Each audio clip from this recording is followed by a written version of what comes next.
Bienvenue dans votre chaîne préférée, l'information en temps réel, la République de l'info.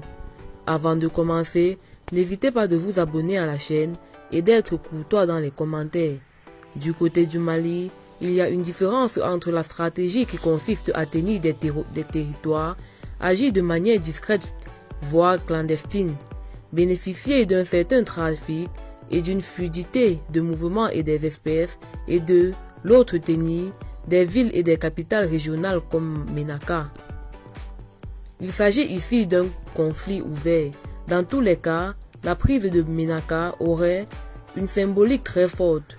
Cela fragiliserait davantage l'équilibre du territoire et de cette région du Liptako qui est déjà en dehors de tout contrôle des forces armées nationales. À Niamey au Niger, on s'inquiète de la prolifération de cette violence armée qui est aux portes du pays.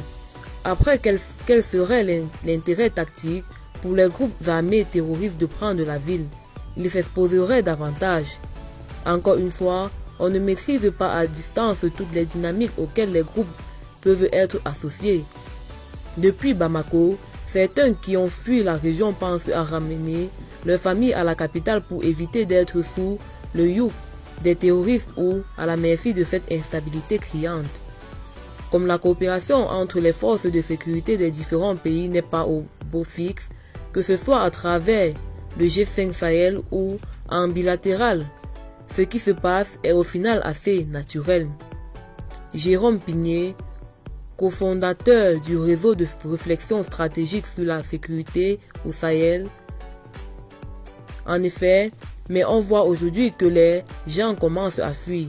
Il y a quelques mois, ils partaient en direction d'Anzongo et de Gao. Maintenant, ça va être Kidal. La région du Liptako se déserte.